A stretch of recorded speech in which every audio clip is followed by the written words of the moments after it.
Your Excellencies, ladies and gentlemen, the COVID-19 pandemic has shown us just how devastating a global cross-border threat can be. Climate change and biodiversity loss are no different. In fact, they pose an even greater existential threat, to the extent that we have to put ourselves on what might be called a warlike footing.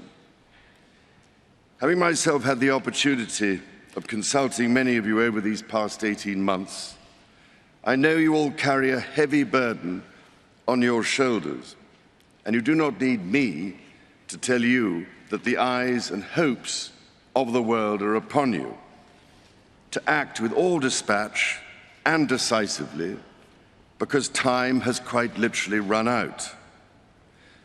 The recent IPCC report gave us a clear diagnosis of the scale of the problem. We know what we must do. With a growing global population creating ever-increasing demand on the planet's finite resources, we have to reduce emissions urgently and take action to tackle the carbon already in the atmosphere, including from coal-fired power stations. Putting a value on carbon, thus making carbon capture solutions more economical, is therefore absolutely critical. Similarly, after billions of years of evolution, nature is our best teacher. In this regard, restoring natural capital, accelerating nature-based solutions, and leveraging the circular bioeconomy will be vital to our efforts. As we tackle this crisis, our efforts cannot be a series of independent initiatives running in parallel. The scale and scope of the threat we face call for a global systems-level solution based on radically transforming our current fossil fuel-based economy to one that is genuinely renewable and sustainable. So, ladies and gentlemen, my plea today is for countries to come together to create the environment that enables every sector of industry to take the action required. We know this will take trillions, not billions of dollars. We also know that countries, many of whom are burdened by growing levels of debt, simply cannot afford to go green. Here we need a vast military-style campaign to marshal the strength of the global private sector.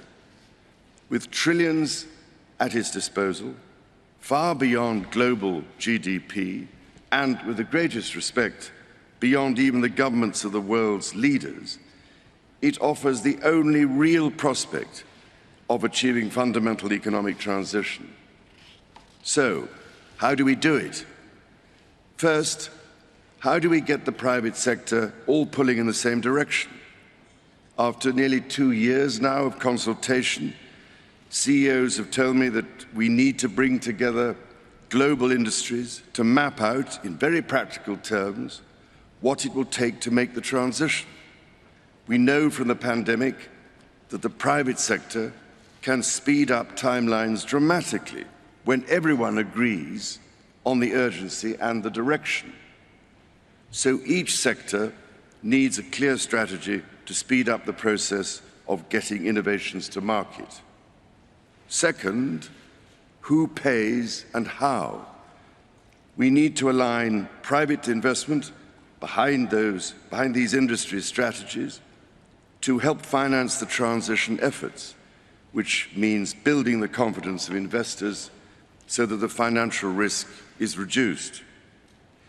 Crucially, investment is needed to help transition from coal to clean energy. If we can develop a pipeline of many more sustainable and bankable projects at a sufficient scale, it will attract greater investment. Third, which switches do we flick to enable these objectives?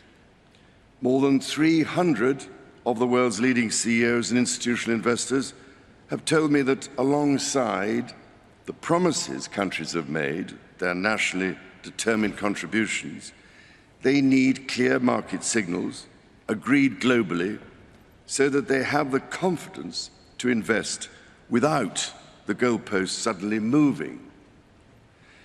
This is the framework I've offered in the Terracotta Roadmap, created by my Sustainable Markets Initiative, with nearly 100 specific actions for acceleration.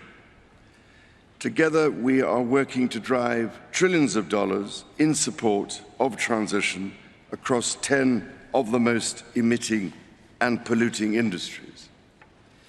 They include energy, agriculture, transportation, health systems, and fashion. The reality of today's global supply chains means that industry transition will affect every country and every producer in the world. There is absolutely no doubt in my mind that the private sector is ready to play its part and to work with governments to find a way forward. Your Excellencies, ladies and gentlemen, many of your countries, I know, are already feeling the devastating impact of climate change through ever-increasing droughts, mudslides, floods, hurricanes, cyclones and wildfires, as we've just seen on that terrifying film. Any leader who has had to confront such life-threatening challenges knows that the cost of inaction is far greater than the cost of prevention.